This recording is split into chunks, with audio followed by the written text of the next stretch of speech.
안녕하세요. 지금의 말어 제가 코리아사 리라의 니야마 어떤 위메 코리아 라니 애플리나 받다비요 리뷰를လုပ်ပေးသွားမှာဖြစ်ပါတယ်။ဒါဆိုလို့ရှိရင်စာပြီးတော့ကြည့်လိုက်ကြရအောင်။ပထမဆုံး app လေးက cake ဆိုတဲ့ app လေးပေါ့နော်။ဒါတော့တော်များလဲသိကြမယ်ထင်တယ်။အင်္ဂလိပ်စာလေ့လာတဲ့နေရာမှာဒီ cake app ကိုတော်များသုံးမှုကြတယ်ပေါ့နော်အဲ့တော့သူ့မှာကကျတော့အင်္ဂလိပ်စာပြင်ကိုကျတော့ကိုရီးယားစာလည်းလေ့လာလို့ရတယ်အကြီးကသူကဘယ်ဘိုင်းကိုအကြီးကထားပေးတာလဲဆိုတော့ speaking ဘိုင်းကိုအကြီးကထားပေးတယ်ကျတော့ video လေးတွေကနေပြီးတော့လေ့လာလို့ရတယ်အကယ်၍ကိုက K-popper တယောက်ဖြစ်မယ်ဆိုလို့ရှိရင် charity ကိုရဲ့ idol တွေကစကားပြောတဲ့ပုံစံนี้ share လေးယူလေးသိန်းနေဘယ်လိုပြောသွားရလဲအဲ့စိတ်ဝင်စားဖွယ်အကြောင်းလေးတွေကို share လေးလာကြည့်လို့ရတယ်ပေါ့နော်သူ့မှာကျတော့ K-pop ဒီ idol တွေနဲ့ပတ်သက်ပြီးတော့အကြီးကပို့ပြီးတော့စုံတယ်သူကကျတော့ share တွေ free တော့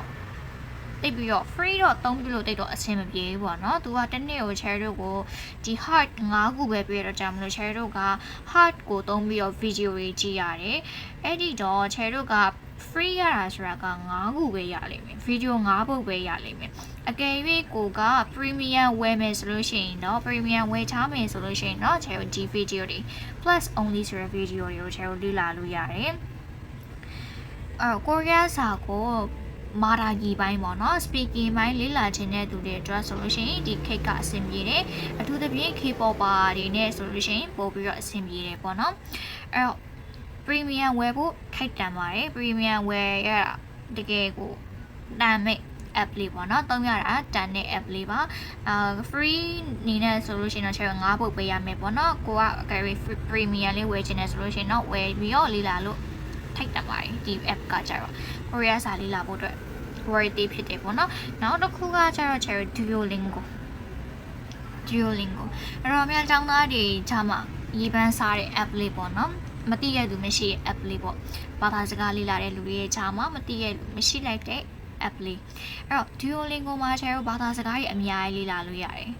ဘာသာစကားကြီးအများကြီးလေ့လာလို့ရတယ်အဲ့ဒီကျဲမှာမှကျတော့ကိုရီးယားစာလည်းလေ့လာလို့ရတယ်အကယ်၍ကိုကကိုရီးယားစာကိုအပျော်သဘောနဲ့ပဲလေ့လာတယ်ဒါဆိုလို့ရှိရင် charity Duolingo ကိုသုံးပြီးတော့လေ့လာလို့ရှိရင်တော့အဆင်ပြေတယ်အကယ်၍ကိုကလုံးဝ professional ကြလေ့လာခြင်းပဲဆိုလို့ရှိရင်တော့ Duolingo ကို share recommend ပေးပါဘူးအတိုင်းအပျော်သဘောလေးပဲအပျော်သဘောလေးခဏလေးလာတာဆိုလို့ရှိရင်တော့ share သုံးလို့ပြုလို့အဆင်ပြေတယ် beginner friendly ဖြစ်တယ်ဒါပေမဲ့လုံးဝကိုကြီးကြီးကြကြကိုပြစာနဲ့ပတ်သက်ပြီးတော့လုံးဝကိုနက်နားလည်ခြင်းတဲ့သူတွေအတွက်ဆိုလို့ရှိရင်တော့ share recommend မပေးပါဘူးဒီဟာနဲ့ပတ်သက်ပြီးတော့နောက်တစ်ခုကကျတော့ share Coursera app ပေါ့နော်Coursera app ကကျတော့ခြေတို့ဒီမှာအများကြီးလေ့လာလို့ရတယ်ဒါကကျတော့ educational website educational platform ပုံစံဖြစ်သွားပြီပေါ့နော်သူကကြတော့ဒီ Google နဲ့ပတ်သက်တဲ့အပိုင်းတွေပြီးတော့ဒီ MA ပိုင်းဒီ business ပိုင်းတွေအဲ့လို technology ပိုင်းတွေနဲ့လည်းခြေလေ့လာလို့ရတယ်သူကကျတော့ online educational ပုံစံဖြစ်သွားပြီပေါ့နော်အဲ့တော့သူ့မှာလည်းခြေတို့ဒီကိုရီးယားစာနဲ့ပတ်သက်ပြီးလေ့လာလို့ရတယ်ကိုရီးယားစာကိုမှကိုရီးယားရဲ့လုံးဝနာမည်ကြီး university တွေဖြစ်တဲ့ Yonsei University တို့ပြီးတော့ Songyungkwan University တို့အဲ့ဒီနာမည်ကြီး university တွေကနေပြီးတော့ပို့ချပေးတဲ့ video class တွေဖြစ်တဲ့အတွက်ကြောင့်မလို့ဒါကတော့လုံးဝကို recommend ပေးပါတယ်အဲ့တော့တစ်ချက်ပထမဆုံးတက်ခဲ့တဲ့ဒီ course လေးကကြတော့ဒီ first step Korean ဆိုတဲ့ဒီ Yonsei University ကနေပို့ချတဲ့အတန်းလေးပေါ့နော်အဲ့ဒါတော့2021လောက်ကတည်းကတက်ခဲ့တာသူကကြတော့ခြေတို့စပြီးတော့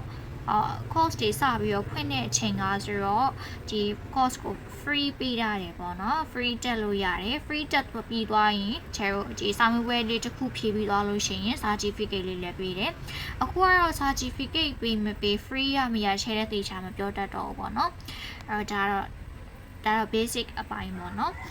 နောက်တစ်ခုကကြတော့ဒီနေရာအပိုင်းလေးလဲဆိုတော့ intermediate level 3 4 ဆင့်ရှိတဲ့အတန်းလေးပေါ့နော်အဲ့တော့ဒီဟာကျတော့ Cherry Yonsei ကနေပြီးတော့ပို့ချတာမဟုတ်ဘူးဒီ SKK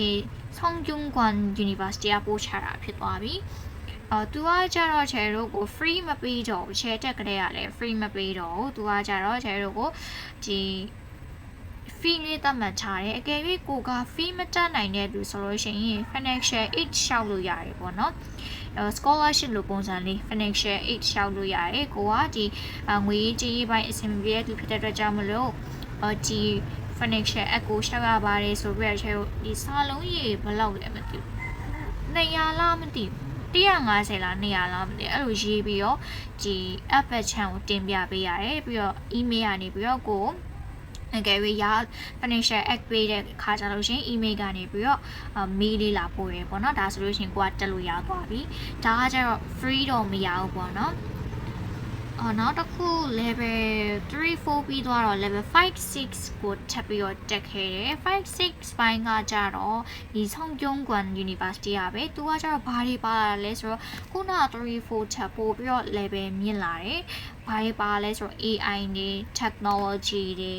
ပြီးတော့သိပ္ပံတွေခွာဟက်သိပ္ပံပညာနဲ့ပတ်သက်တဲ့ဟာတွေပြီးတော့အလုပ်အကိုင်တွေအဲ့လိုဟာလေးအလုပ်ကိုင်ကြာဆင်းရတဲ့အကြောင်းရင်းတွေအဲ့လိုဟာလေးနဲ့ပတ်သက်ပြီးတော့ chair တို့ကိုရှင်းပြပေးရပေါ့နော်အဲ့တော့3 4ဘိုင်းချက်ဆိုလို့ရှိရင်ဒီ5 6အပိုင်းကကိုမသိတဲ့ဟာတွေများလာတယ်ပေါ့တင်ရတာနဲ့ခက်လာတယ်ပေါ့နော်ဒီကောင်လေးကလည်းခုနကဒီ3 4လို့ပဲချေတို့ကို free မပေးဘူး fee သတ်မှတ်ထားတယ်အကယ်၍ကိုက fee မတက်နိုင်လို့ရှိရင်တော့ financial aid လျှောက်ပြီးတော့ချေတို့တက်လို့တော့ရတယ်ကိုကအကုန်လုံးပြီးသွားမယ်သင်ခန်းစာတွေအကုန်လုံးလေးလာလို့ပြီးသွားမယ်သူ့မှာရှိရဲ့ဒီစာမေးပွဲလေးတွေ text လေးတွေကိုချေတို့ဖြေလို့အကုန်အောင်နဲ့ pass ဖြစ်တယ်ဆိုလို့ရှိရင်သူက certificate လေးပေးရပေါ့နော်အဲ့တော့ sub study လေးလာနေတဲ့သူတွေအတွက်ဆိုလို့ရှိရင်တော့ဒီ Coursera ကဒီ Korea course လေးသုံးခုကတော်တော်ကိုအဆင်ပြေရပေါ့နော် free တော့မဟုတ်ပေမဲ့ကို financial aid လေးရှောက်ပြီးတော့တက်လို့ရတယ် certificate ကို test တွေအကုန်လုံးဖြည့်ပြီးတော့အောင်နေဆိုလို့ရှိရင် certificate လေးကိုလာပေးရပေါ့နော်